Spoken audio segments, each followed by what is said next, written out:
ዘመን የአሰራር ስርዓትን ማዘመን፣ የአገልግሎት አሰጣጥን ማዘመን፣ የቴክኖሎጂ አጠቃቀምን ማዘመን። በጥቅሉ እነዚህን ካዘመነ ምን ይመጣል? ከተለምዳዊ ሁኔታ ወደ ላቀ ደረጃ የማሸጋገር ሂደት ማለት ነው። የለመድነው ቢዝነስ አዙሪያል የጀመርንስ እንሰራዋል። ሁሉም በመሰለው ቢሰራበት ነው። በስራ ላይ በኮምፒውተር ፕሮግራሚንግ በአድራይ መመሪያ በመጣ ያደርባቸው በግልና ህዳስ መመሪያቸው በዚህ ያስገባበት ይሆን መጣ። እሱ ደግሞ ተለምዷል። ልማዳዊ ስራ ልማዳዊ በህግና በአሰራር ስርዓት የተደገፈ አይደለም። ህግ የሚደግፈው አይደለም። ስለዚህ ከተለምዳዊ ሁኔታ ወደ ላቀ ደረጃ የማሸጋገር ሂደት ማለት ነው። ማዘመን ስንል ከተለመደው መውጣት መቻል ነው። ከተለመደው ለመውጣት ምን ማድረግ ያስፈልጋል? እውቀትን ማሳደግ ያስፈልጋል። አመለካከትን ማሻሻል ያስፈልጋል። ክህሎትን ማሳደግ ያስፈልጋል።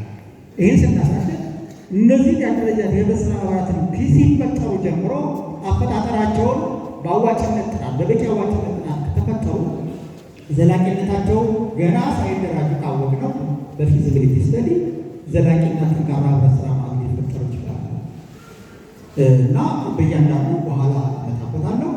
እንግዲህ የማዘመን ስልቶች ምንድን ናቸው?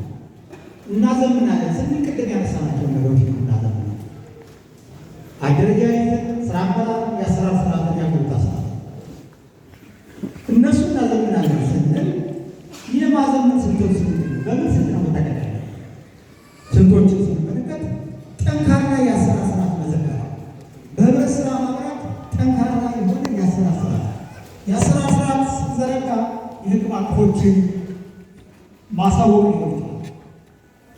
ከአዋጅ ጀምሮ፣ ከደንብ ጀምሮ፣ አጠያቂ መመሪያ ጀምሮ፣ ሌሎች መመሪያዎች እንዲያው በማድረግ ጀምሮ የአሰራር ስርዓት እና በእጃቸው የሚመጡ በእጃቸው ብቻ መኖር አይደለም፣ በጽሕፈት ቤታቸው ኖሮ ደግሞ እነዛን ይህን ማዕቀፋቸው በመታየት ቀርጸው አጽድቀው ትክክለኛውን አሰራር ከማድረግ ጀምሮ ነው የአሰራር ስርዓት መዘርጋት የሚሆነው።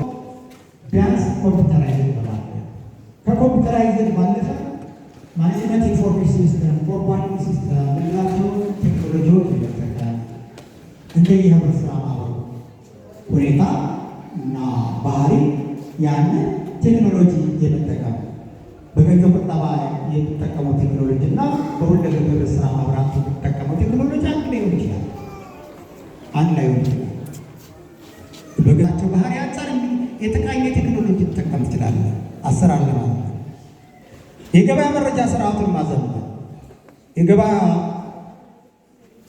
መረጃ ስርዓቱ ቁጭ ብሎ ከቤት በዲጂታል ቴክኖሎጂ ተጠቅሞ ዓለምን መቅኘት መቻል የሚቻልበትን አሰራር መዘርጋት። ይህ ግድ በአካል ሂደህ ፊዚካሊ አዲስ አበባ ሂደህ ወይም ውጭ ሀገር ሂደህ ሳይሆን እዚህ ቁጭ ብለህ በቴክኖሎጂ በመታገዝ የገበያ መረጃ ስርዓቱን የማዘመን ስራ ኢንፎርሜሽን እየተጠቀም ቴክኖሎጂ እየተጠቀም ሊሰራ ይችላል። የእውቀት የአመራር ክህሎታቸውን ማሻሻል እና አቅማቸውን በመገንባት የህብረት ስራ ማህበራትን በኮኦፕሬቲቭ ፕሪንሲፕል ላይ የተቀመጠው አምስተኛው ፕሪንሲፕል የህብረት ስራ ማህበራትን ተከታታይ የሆነ ትምህርት፣ ስልጠናና መረጃ መስጠት ይላል። ተከታታይ የሆነ ነው የሚለው። ተከታታይ ማለት ምንድን ነው? ሁልጊዜ እውቀት ተደማሪ የሆነ መምጣት አለበት። ከተደማሪ የሆነ መምጣት አለበት። ተከታታይ አፕዴት መደረግ አለበት። ለዚህ ነው አቶ አምባዬ ትናንትና ይሄ አይበቃም ነገ ለሚቀጥለው ዓመትም እናሰብታለን ሲል የነበረው። ትናንትና ህብረት ስራ ማህበራት አባሎቻቸውን አመራር አካላትን፣ ተመራጭ አመራሮችን እና ቅጥር ሰራተኞችን ተከታታይነት ያለው ትምህርትና ስልጠና ስርዓት ዘርግተው መስጠት መቻል አለባቸው።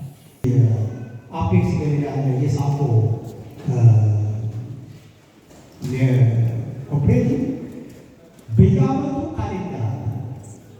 ካሌንደር የት ሀገር ምን ስልጠና እንደሚያመጡ አገሩ የት ነው፣ የስልጠና ርሱ ምንድን ነው፣ ማን ነው መሄድ፣ እነዚህ በካሌንደር ቁጭ ብሎ ቀድሞ በተዘጋጀ ስትራቴጂክ በሆነ እቅድ የታገዘ የስልጠና ፕሮግራም በሀገሪቱ ያላቸው የኮኦፕሬቲቭ ኮሌጅ ኦፍ ኬንያ እንዳለው የውጭ ሀገር ስልጠናዎችን በዛ መንገድ እየቃኘን ያመጣል።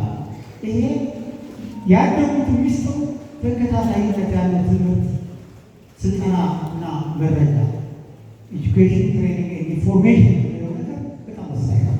ይህንን አቅም መገንባት የተዘረጋው አሰራር እንዲተገበር ድጋፍና ክትትል ማድረግ ቅንጅታዊ አሰራር ማጠናከር የተገኙ ልምዶችን ተሞክሮች በመቀመር ማለት ነው። ለምሳሌ በሪፎርም ያገኘናቸው ልምዶች አሉ።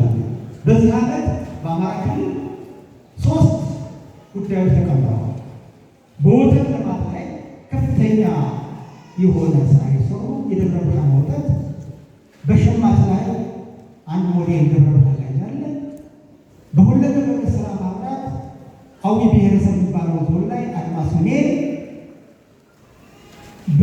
ወደ ቴክኖሎጂ ገብቶ በካሜራ የተደገፈ ሰራተኛው ሲገባ ሲወጣ የሚቆጣጠርበት ስራ ዘርግቶ ቴክኖሎጂ ዘርግቶ እየሰራ ነው ያለ እሱ ተቀምጧል።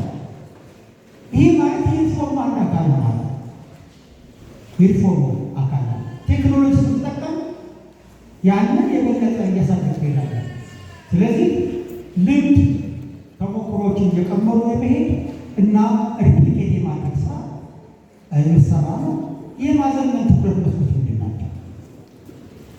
ትኩረት ምናደርገው ፎከስ ኤሪያችን ነው።